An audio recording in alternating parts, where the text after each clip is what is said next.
Hello everyone, एक बार फिर से आप सभी का स्वागत है। अक्सर जब हम अंग्रेजी पढ़ते हैं या तो नेक्स्ट पार्टी अगर स्पीकिंग कर रहा है तो उसकी स्पीकिंग में इस्तेमाल कुछ वर्ड्स ऐसे भी होते हैं जो आपको कंफ्यूज करता है। अंग्रेजी में कुछ ऐसे भी शब्द हैं जो बार बार आपको कंफ्यूज करता है, यानी कंफ्यूज करके आपके दिमाग को चोट मारता है। अब यहाँ पर देखिए होता क्या है कि आप पीठ दिखाकर अंग्रेजी से दूर भागते हो, यानी अंग्रेजी को पीठ दिखाकर आप भाग जाते हो। पर भाई, रणभूमि में पीठ दिखाकर भागने वाले को योद्धा नहीं कहते।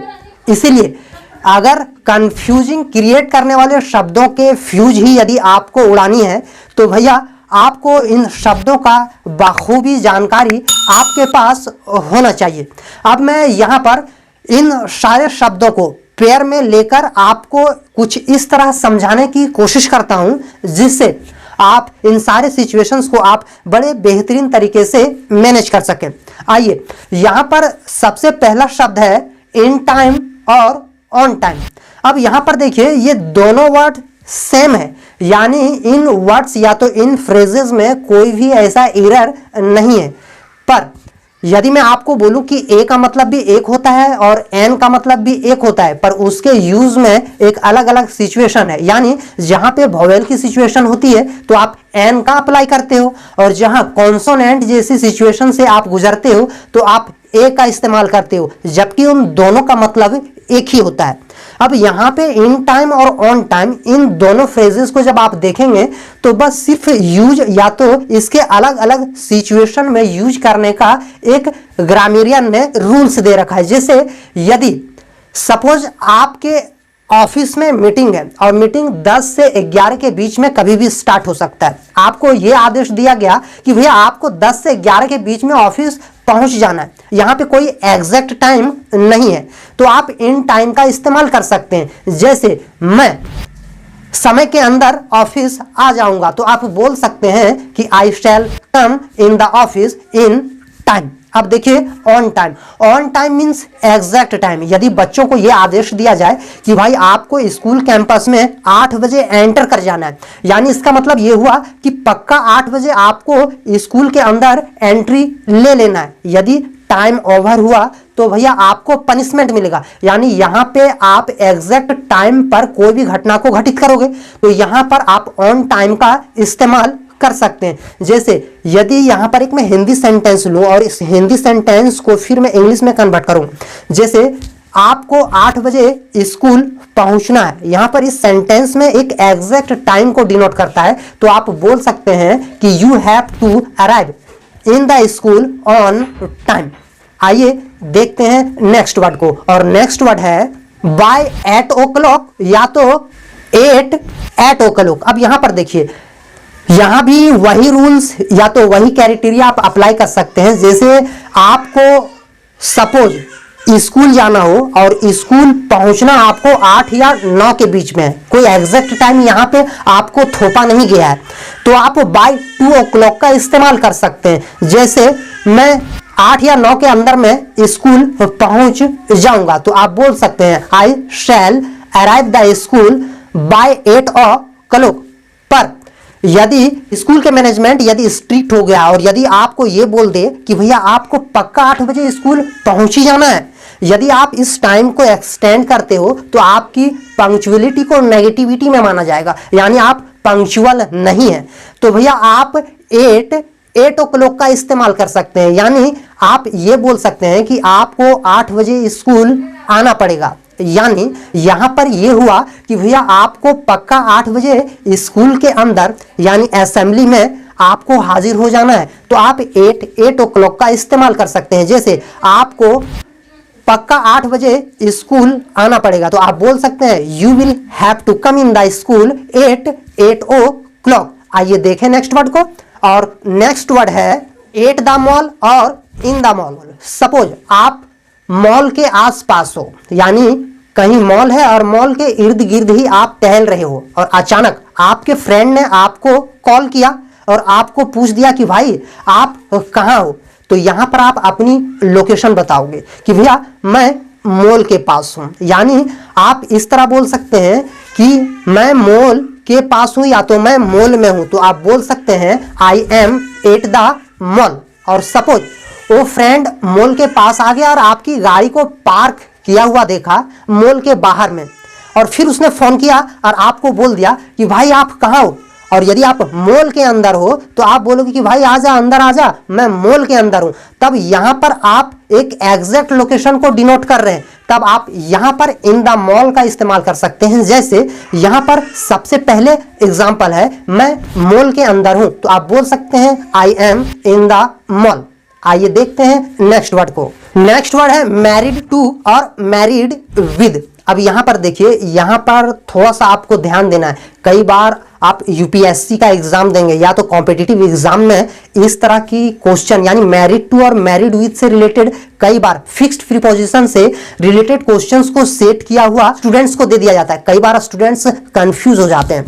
यहां पर आपको ध्यान देना है कि जब कभी भी आप पेसिव में मैरी को इस्तेमाल कर रहे हैं तो आप टू का इस्तेमाल करें, और यदि आप इस मैरी वर्ड को यदि आप एक्टिव वॉइस में इस्तेमाल कर रहे हैं आपको विद का इस्तेमाल करना पड़ेगा। आइए देखते हैं, इससे रिलेटेड कुछ हिंदी सेंटेंसेस लेते हैं और फिर इसे अंग्रेजी में कन्वर्ट करते हैं ताकि हमारी अंडरस्टैंडिंग और भी बेहतरीन तरीके से क्लैरिफाई हो जाए। जैसे यदि मैं बोलूं कि मेरी शादी रोशनी से हुई, अब मैं यहां पर इसे पेसिव में इस्तेमाल करूं तो आप टू का इस्तेमाल करेंगे, यानी आई एम मैरिड टू रोशनी। और यदि मैं इसे एक्टिव में इस्तेमाल करूं, जैसे मैंने रोशनी से शादी की, तो आप बोल सकते हैं आई मैरिड विद रोशनी। चलिए आइए देखते हैं यहाँ पे नेक्स्ट वर्ड को, और नेक्स्ट वर्ड है सिट ऑन और सिट इन। भैया ये भी काफी इंटरेस्टिंग है और कई बार व्यापक रूप पर इस्तेमाल होता है, स्पीकिंग में भी और लिटरेचर में भी। कई कॉम्पिटिटिव एग्जाम में भी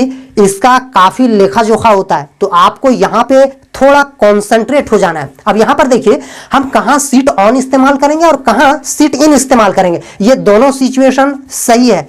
ऐसा नहीं है कि सर सीट के साथ अगर आपने ऑन लगा दिया तो गलत है, और यदि आप सीट के साथ इन लगा दिया तो भैया ये करेक्ट माना जाएगा। इस तरह का कोई भी मिथ नहीं है।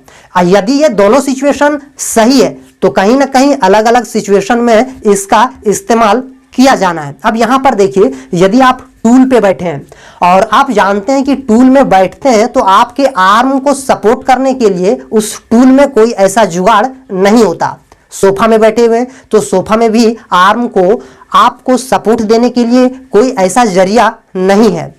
आप कोई ऐसी चीज पर बैठे हैं जिस पे बैठने के बाद आप उसके अंदर नहीं घुसते, उसके अंदर आप इंसर्ट नहीं होते, तो आपको वहां पर सिट ऑन का इस्तेमाल करना है। जैसे मैं बिस्तर में बैठा हूं तो आप बोल सकते हैं I am sitting on the bed. मैं टूल पर बैठा हुआ हूं, I am sitting on the tool. आइए देखते हैं सिट इन का कहां पे इस्तेमाल करेंगे।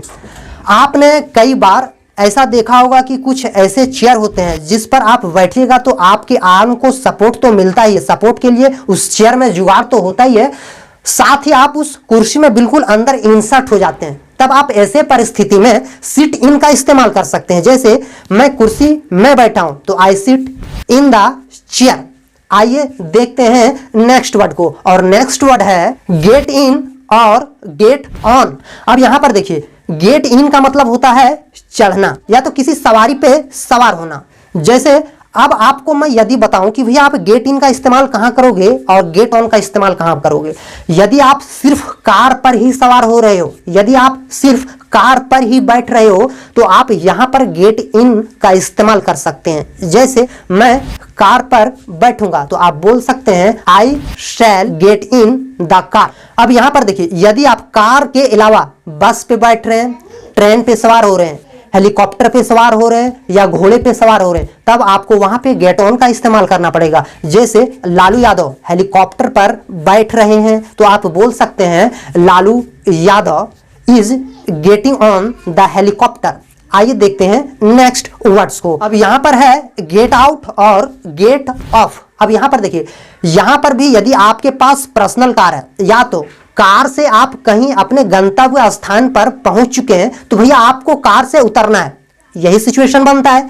और यदि आप सिर्फ कार से बाहर उतर रहे हैं तो आप गेट आउट का इस्तेमाल करेंगे। और यदि कार के अलावा यदि आप बस से बाहर आ रहे हैं, घोड़े से नीचे उतर रहे हैं, ट्रेन से नीचे उतर रहे हैं, हेलीकॉप्टर से नीचे उतर रहे हैं, या तो किसी प्लेन से नीचे उतर रहे हैं, तब आपको यहां पे गेट ऑफ का इस्तेमाल करना पड़ेगा। आइए यहां पर भी कुछ ऐसे हिंदी की सेंटेंसेस लेते हैं ताकि इस तरह की वर्ड्स को हिंदी में कैसे हम अप्लाई करेंगे, इस तरह की अंडरस्टैंडिंग हमारे दिमाग में बैठ जाए। यहां पर पहला सेंटेंस है, मैं कार से उतरा, तो आप बोल सकते हैं आई गोट आउट द कार। और यहां पर गेट ऑफ से फिर एक और हिंदी सेंटेंस लेता हूं और फिर इसे अंग्रेजी में कन्वर्ट करता हूं। मैं ट्रेन से उतरा, तो आप बोल सकते हैं आई गोट ऑफ द ट्रेन। मैं उम्मीद करता हूं कि ये सारे पेयर्स वाले वर्ड्स जो कई बार आपके दिमाग में कंफ्यूजन का एक माहौल बनाता है, इस तरह की कंफ्यूजन को आप इसे प्रैक्टिस करके अपने दिमाग से हमेशा हमेशा के लिए इरेडिकेट कर सकते हैं।